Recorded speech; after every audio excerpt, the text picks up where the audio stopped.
waiting for investigations into matters. We're all happy when the OSP finally exonerated and vindicated President Mahama. You know, so the last lie they were lying on President Mahama, Airbus.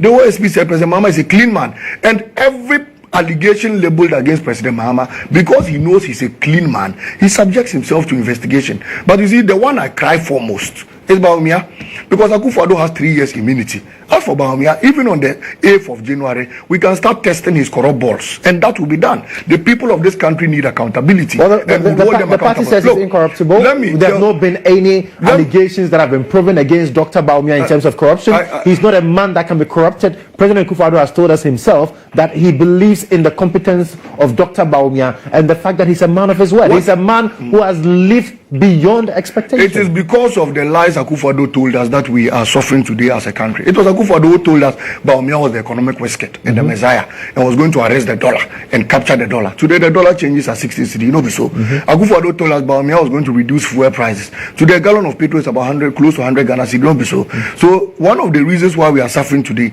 is because Akufo-Addo was deceiving us that Bawumia was a good guy, only for us to realize that the man is entirely clueless, entirely bereft, and worst of it all, he lies through his teeth. The argument is that all these could have been done, but for the external factors. I am coming to what Bawumia has done to we the people of the North.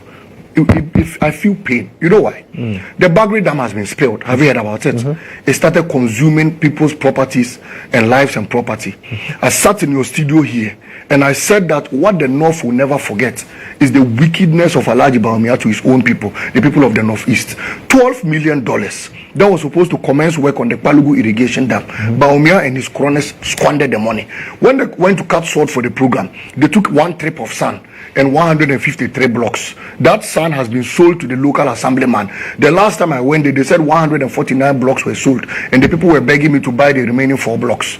The contractor has left site because not a single person was given to him. Yet, in the Auditor General's report, $12 million, about 125 million, have already been doled out and paid. If you want to be wicked to your own people, the Palugu irrigation dam was simply supposed to always collect water from the Bagri Dam spill. The excess. Absolutely, the excesses, and use it for irrigation during the dry season. And that's why in his manifesto he said that again. Yes, he's going to prioritize again. That. You see, anybody who does this is entirely shameless. And the Quran tells us that people you should fear in your life are shameless people. At least when you have an iota of shame in your life, you will have conscience, and when you have conscience, you won't be wicked to people. But when you are shameless, you are the worst form of human being, and that is Bawumia. You have spent $12 million. You have deceived your people for 8 years, and you have the effrontery again to stand and say they should vote for you. To be fair so you come and do it.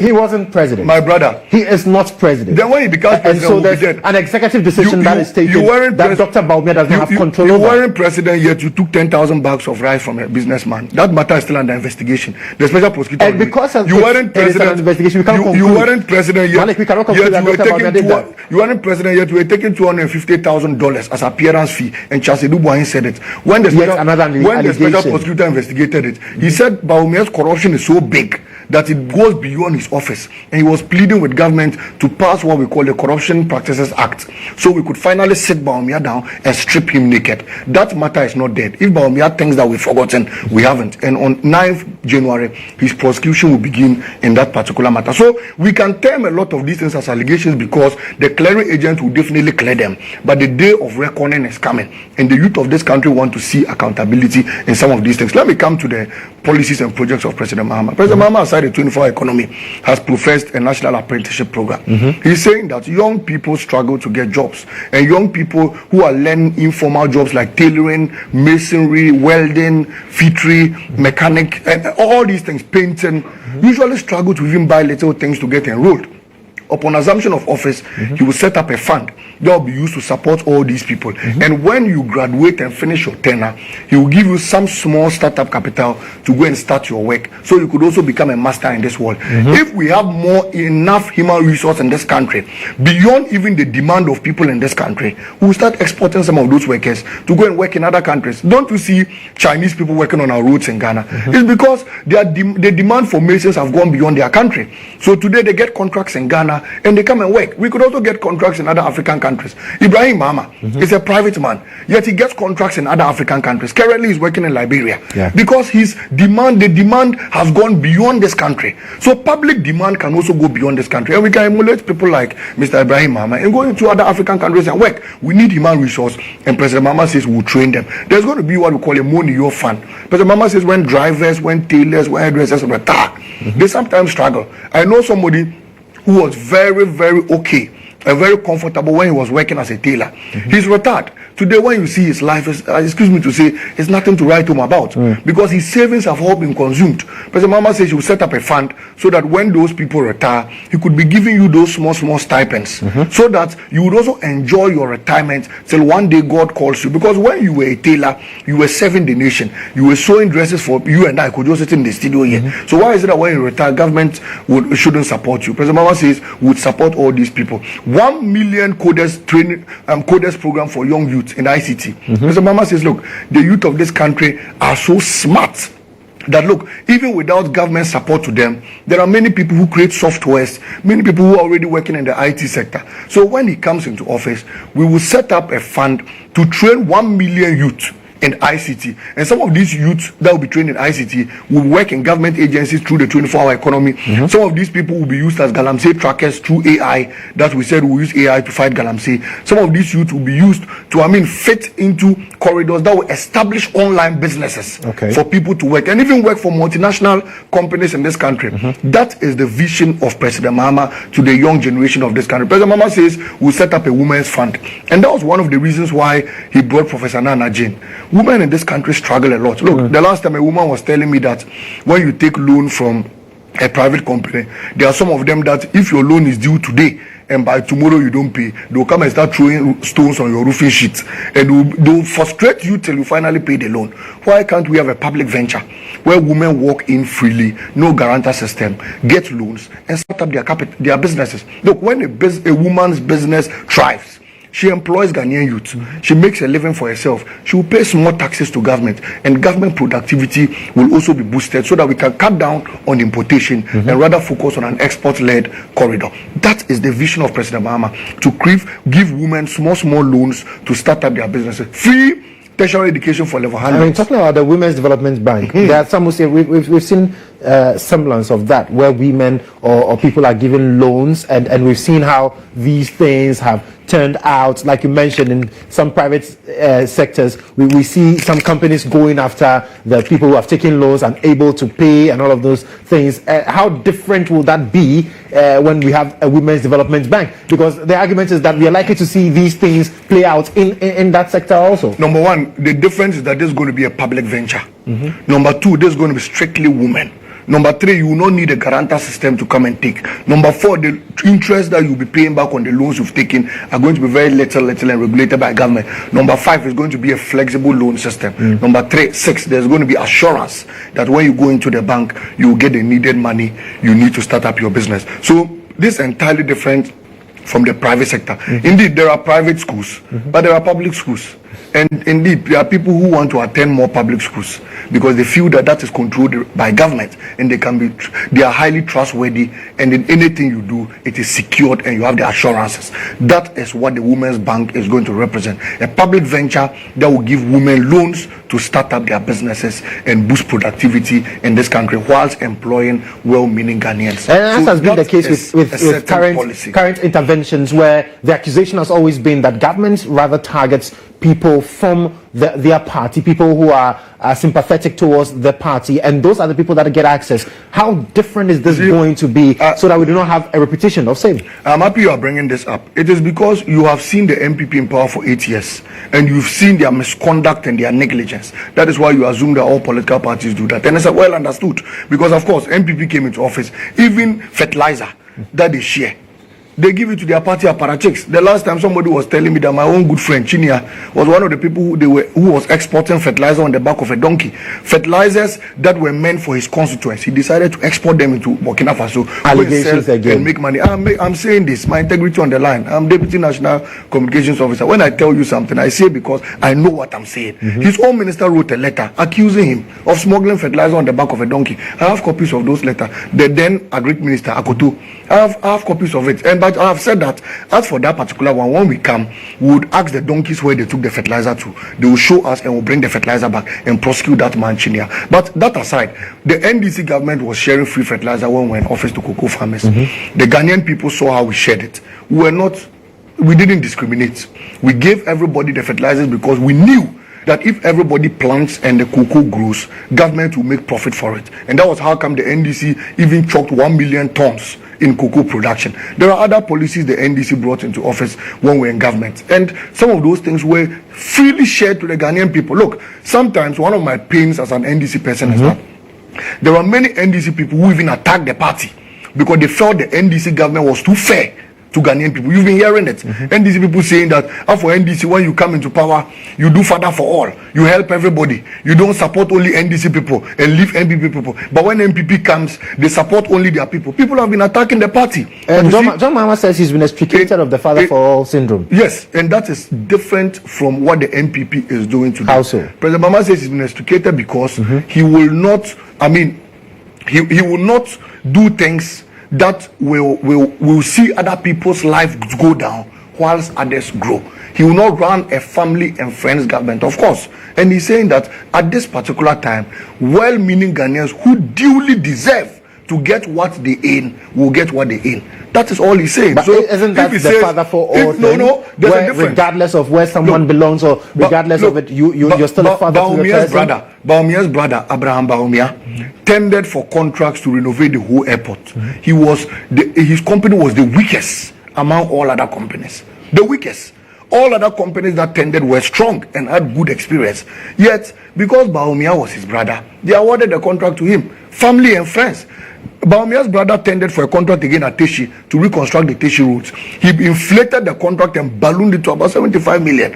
They brought it, and because Bawumia was his brother, they gave to him date. Teshi roads have been abandoned. The whole airport renovation virtually has been abandoned. And yet, the monies that were meant for it have been siphoned. When President Mahama says there's been some construction in terms of Teshi inner city roads. Are you talking about the main road? The other roads, the interjoining roads go through Teshi. All those roads were allocated to Bawumia's brother. As for that contract to see on the Teshi main road, it was awarded by the NDC. Yeah. And NDC started its construction. I'm talking about what they awarded to Bawumia's brother, Abraham Bawumia, with his wife. It was he and his wife's company. And Bawumia asked them to award it to him. Conflict of interest, another corrupt practice that will not abandon. So as for Bawumia, he and his brother Abraham Bawumia, both of them will be standing trial when NDC comes into power. But that aside, President Mahama says he will not run a father for all government. Does not mean when well-meaning Ghanaians deserve to get something, they will not get it. They will. But he's saying that he will not give contracts to people who don't deserve it. He will not give contracts to his family and leave the Ghanaian people. He would ensure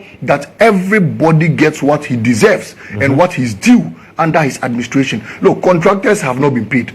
Many contractors are struggling for a livelihood. Yet anytime Bawumia's brother raises a certificate, they pay him. I have said that, look, aside the state capture of lands and property in this country, there is currently an ongoing human capture. As Antibediatu, his father has been appointed to the GIMPA board. His mother has been appointed to the presidential household. His sister has also been appointed to a board. His brother has been appointed to a board, including his daughter. So as for Santibedetu, everybody in his house is currently an appointee under this government. For the first time in the history of this country, Akufo-Addo appointed his own daughter, Jankuruma, at the Creative Art Industry Board. Contracts that were given to his daughter, okay, in huge sums, could have been given to Ghanaian contractors to do, because at least you are president. And in sharing the national cake, every household must get some. But you decided to run a family and friends government. You, your cousins, including your baby mama, Virginia Hesse, has been appointed an ambassador to Czech Republic. Why? What kind of wickedness is this? When Bawumia realized what his boss was doing, Bawumia also decided to start doing family and friends. So his sister, Laraba, was first made the NDA boss. She siphoned over 200 abobo years. Till now, they have not accounted for it. When Bawumia realized that his sister was so sharp, and when he even elevates her she will do more of these scandals for them. He now made her the gender minister. Today, only God knows what they are doing at the gender ministry. Bawumia now went and took his wife's father, Mr. Ramadan, made him ambassador to Czech Republic, took the wife's brother, Abu Ramadan, made him deputy CEO for NADMO, took his own brother again, Mumuni Bawumia, not the Abraham Bawumia, they are giving contracts. So this is another one, Mumuni Bawumia. He works at the Interior Ministry. They have shared positions to themselves, their family members, their wives. I mean, if you decide to share a national cake in a family house, what do you want the Ghanaian people to do? And that is why only a few people will continue to enjoy in this country. Yet you have about 1.8 million Ghanaian youth still out there being unemployed. President Mama says when he comes, he will set up mining communities, refineries and mining communities.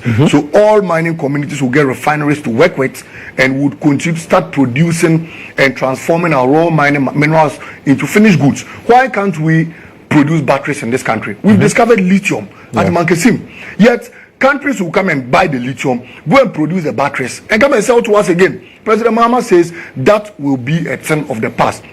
If we have the raw product here, the finished product must be produced here. Even if you are a multinational and you want to produce, come and set up the company in Ghana.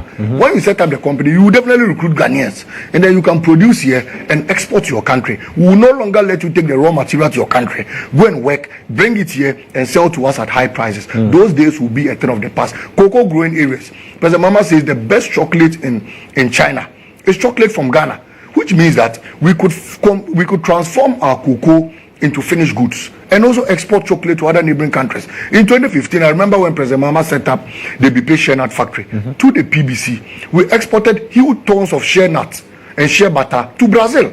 I remember by then the Agric Minister was Alhaji Muniru Limuna. He brought in tractors into this country because the Brazil government was so happy that we had brought shea butter to them. That is what they needed to produce creams and even medicine in their countries.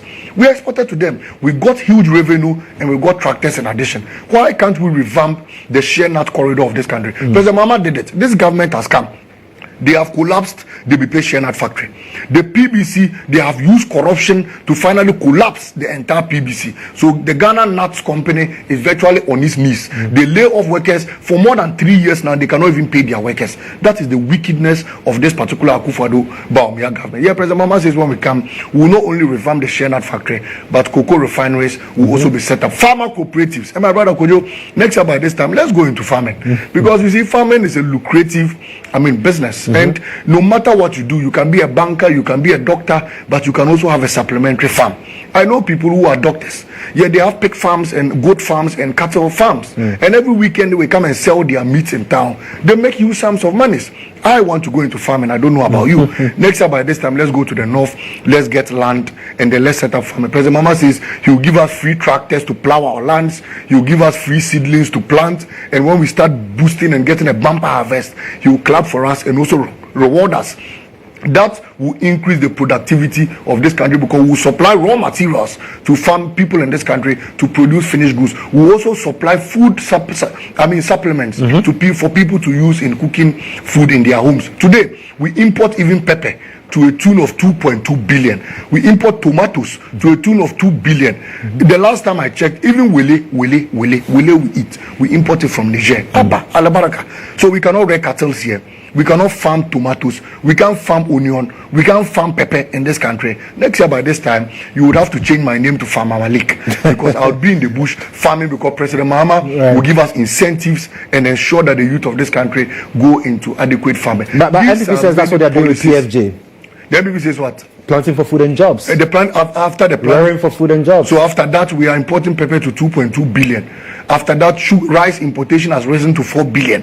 After that, last 2 months, we didn't even have tomatoes in this country. We had to wait for the harvest in Niger. And you see, I continuously say that Bawumia is a disaster to the people of this country. Look, when they went for COVID-19 funds, 21 billion they got. They decided to share it like granite to their parliamentary candidates. They squandered the money in the out of corruption, misused COVID funds. When Cote d'Ivoire got their 1 billion rapid credit facility from the IMF, you know what they used it to do? They used it to plant onion and they used it to plant tomato. Today we go to Cote d'Ivoire to buy tomato. That is how smart Ivory Coast was. Niger is a desert, you know that. They don't even have water. Yet Niger got their COVID funds and they used it to plant pepper. Because Niger knew that Ghana had an incompetent liar like Bawumia, who was vice president, and he will not use our money to plant pepper. He will spend the money and will come to them to buy pepper. Today, whatever they prophesied has come to pass. We go to Niger to buy pepper and bring it to this country. So John Mama says, let's take this braggadocious pair of leadership out of office and let's sit and work and farm and grow things in this country. And then our GDP will be able to grow. I was talking about the free tertiary education for year ones. Yes. Next year by this time, if you have a sister in Form 3, tell your sister that all she needs to go to university is her ECOLAC and her Ghana must go back. She just needs to call the school and say, I'm coming to school, and you will be in school.